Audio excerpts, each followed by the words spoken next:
Hello, all, welcome back. You're listening to the third episode of Descendants of the Moon Season 2. Here's a short recap of the previous episodes. King Dushyant of the Luna dynasty and Shakuntala, the daughter of Menaka and sage Vishwamitra, had gotten married in a simple ceremony.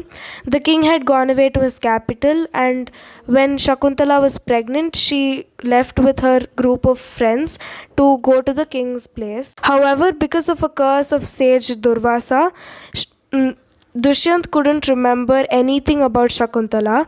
He would only remember things about her if she showed something related to him. She stretched out her hand to show a ring that Dushyant had given to her, but it wasn't there. So now let's start with today's story. Episode 3, Happily Ever After? POV Shakuntala. She stared at her finger with horror. Her friends had repeatedly warned her, and somehow she had managed to lose the one thing that had memories with her husband. She searched frantically in her belongings for her ring. She could feel the courtiers' eyes on her as they laughed amongst themselves. Finally, her husband spoke. "My lady, I don't know who you are, and I'm very sorry, but I cannot accept as my wife someone I have never known. I ask you to politely leave this court." Waves of shame and insult washed over her as she left the court in tears. She told her companions to return to the ashram. She didn't want to return to her home in disgrace. She sat under a tree wondering what to do. Suddenly, a faint memory surfaced. A woman with features similar to hers had said to her, "My child, I will be there whenever you need me." As soon as she thought of this memory, the same woman descended from the heavens. This, Shakuntala realized, was her mother, Menaka. She took her daughter to sage Marichi's ashram, where Shakuntala delivered a healthy baby boy and named him Bharata. POV Dushyant. As time passed, Dushyant was knee-deep in work and forgot about the pregnant woman. A few years later, his guards imprisoned a fisherman and brought him to the king. The guards explained that he had tried to sell the king's ring and they had caught him. The fisherman said that he had found the ring inside a fish and he really needed money, so he had gone to sell it. When he was handed over the king, Dushyant couldn't believe what he saw. Memories gushed back into his mind. The first time he met Shakuntala, their marriage and their times together. When he thought of the tear-stricken face of his wife, he was overwhelmed with guilt.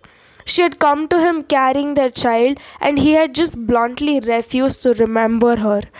He immediately sent his soldiers to look for her all around the city, but they had no luck. Shakuntala had gone away for good. POV Bharata. Bharata had grown up under the care of his mother and the other sages. Just like his mother, he loved nature more than anything else. Wild animals were his best friends. One day, a man came to their ashram. He said that he had returned after helping Indra in a battle. Bharata was impressed. He wanted to impress the man too. He brought his pet, a lion cub, and started counting its teeth like he used to every day. He could feel the king staring at him with awe. Mission accomplished. The man picked up his armlet and asked him if it was his. Yes, it was. However, Bharata was shocked.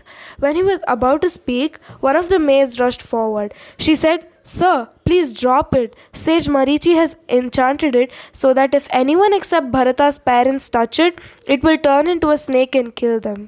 But the man just smiled and held on to it tighter. Bharata's mind was working furiously. Wait, if only his parents could touch it and it didn't harm this man, did that mean? At the exact moment, his mother came into the scene. The man and his mother stared at each other with what seemed like shock and happiness combined. POV Shakuntala. Her husband fell on his knees. He begged for forgiveness.